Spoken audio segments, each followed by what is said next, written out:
Razu Kid Story.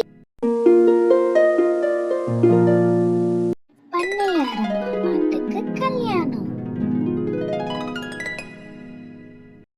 ஒரு சின்ன கிராமம் இருந்துச்சு. அந்த கிராமத்துக்கு நடுவுல ஒரு பெரிய வீடு. அது நம்ம பண்ணையாரம்மாவோடது.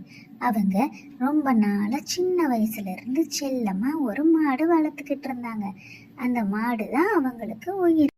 ஒரு குழந்தை மாதிரி செல்லமா வளர்த்துட்டு வந்தாங்க. இந்த பசுவை ஊர்ல உள்ள எல்லாருக்குமே ரொம்ப பிடிக்கும். தினமும் ஏதாச்சும் சாப்பாடு கொடுப்பாங்க. மனிதர்களுக்கு மட்டும் இல்லைங்க, அங்க இருக்கிற விலங்குகளுக்கும் அந்த பசுவை ரொம்ப பிடிக்கும்.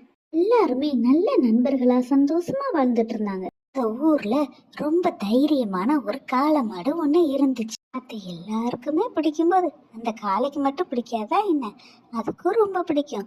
டெய்லி அதை பாக்குறதுக்காக அந்த வழியில வந்து நின்று அந்த பசுவை ஃப்ரெண்டா கேட்கணும்னு ரொம்ப முயற்சி செஞ்சிச்சு.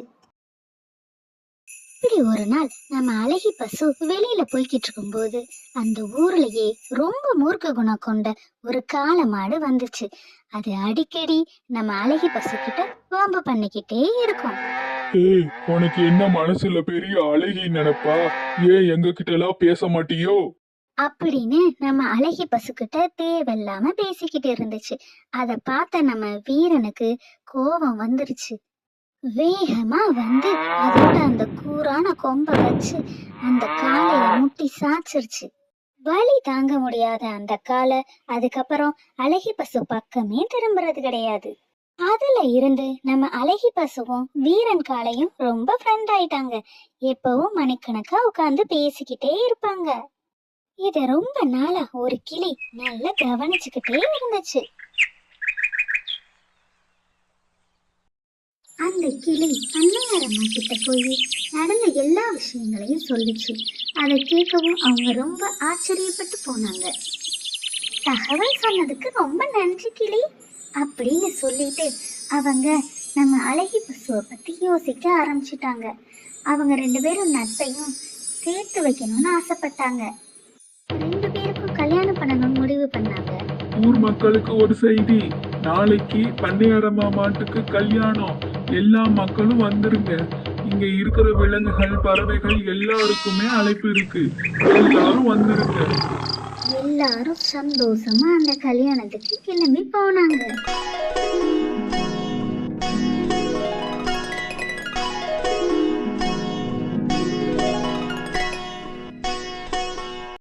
அங்க இருக்கிற ஏழை மக்களுக்கும் விலங்குகளுக்கும் அதுக்கு வயிறு நிறைய சாப்பாடு கொடுத்தாங்க. அதை பார்க்க பார்க்க அந்த காளைக்கு கோவம் தலைக்கேறிச்சு.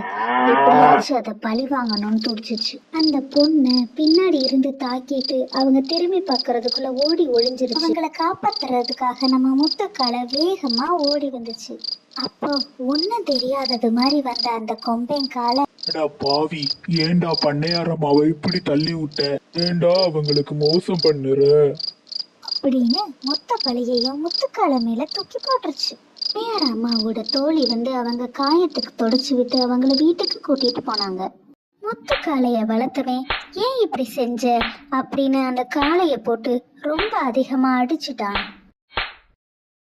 முத்துக்காளைக்கு அந்த காயத்தினால வந்த வலியை விட நம்ம எந்த தப்புமே பண்ணாம நம்மளை இப்படி பழி போடுறாங்களே அப்படின்ற கவலை ரொம்பவே அதிகமா இருந்துச்சு. ஆனா அழகி பசுக்கு இங்க நடந்த எந்த விஷயமுமே தெரியாது. அது சாதாரணமா தன் தோழிகளோட இருந்துகிட்டு இருந்துச்சு. அப்போ அங்க இருந்து வந்த ஒரு பறவை எல்லா விஷயத்தையும் சொல்லுச்சு.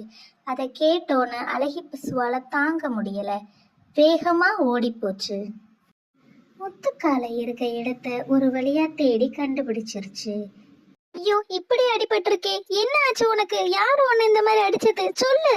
எல்லா விஷயத்தையும் அந்த காளை அழகி பசுகிட்ட சொல்லுச்சு.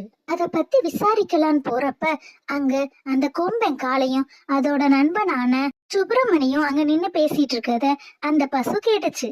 அந்த கொம்பன் காளை தன்னோட நண்பன் கிட்ட, டேய், நான் தாண்டா அந்த பண்ணையாரம்மாவை தள்ளி விட்டேன். நான் தள்ளி விட்டுட்டு அந்த முத்துக்காலு மேல பழிய தூக்கி போட்டுட்டேன்டா.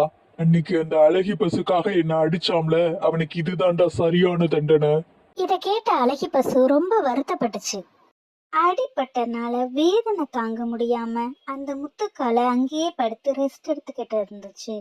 அப்போ உண்மையை சொல்லலான்னு வந்த அழகி பசு முத்துக்கால தூங்கிக்கிட்டு இருக்கத பார்த்த உடனே சரி இத பத்தி நம்ம போய் பண்ணையாரம்மா கிட்ட பேசி இதுக்கு ஒரு முடிவு கட்டலாம் அப்படின்னு அவங்கள தேடி போச்சு. அவங்க கிட்ட போய், பண்ணையாரம்மா, உங்களை முட்டுனது முத்துக்கால கிடையாது, அந்த கொம்பன் தான். அவன் முட்டிட்டு முத்துக்கால மேல பழிய தூக்கி போட்டுட்டான். நீங்க தான் இதுக்கு ஒரு நல்ல தீர்ப்பு கொடுக்கணும் அப்படின்னு சொல்லிட்டு அழகி பசு கிளம்பிருச்சு. அத பத்தி யோசிச்சுக்கிட்டு இருந்த பண்ணையாரம்மா அவங்கள பார்க்கலான்னு அங்க வந்தாங்க.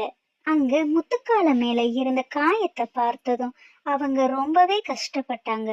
ஐயோ, இதுக்கு நானும் ஒரு காரணம் ஆயிட்டேனே அப்படின்னு நினைச்சு ரொம்ப வருத்தப்பட்டாங்க. அந்த கொம்பன் காளைய இப்பவே என்கிட்ட கூட்டிட்டு வரணும் அப்படின்னு சொன்னாங்க. அந்த காளை வந்ததுக்கு அப்புறம் உங்க மேல பொய்ப்பழி போட்டனால நீங்களே அவனை நல்லா அடிங்க அப்படின்னு சொல்லி அதுக்கு தண்டனை கொடுத்தாங்க. அதுக்கப்புறமா முத்துக்காளைய வளர்த்தவரை கூட்டிட்டு வர சொல்லி அவர்கிட்ட பணத்தை கொடுத்து முத்துக்காளைக்கு தேவையான மருத்துவ செலவை பாத்துக்கிற மாதிரி கொடுத்தாங்க.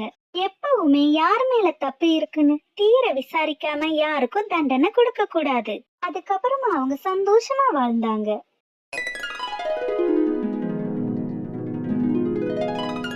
Zazu Kid Story.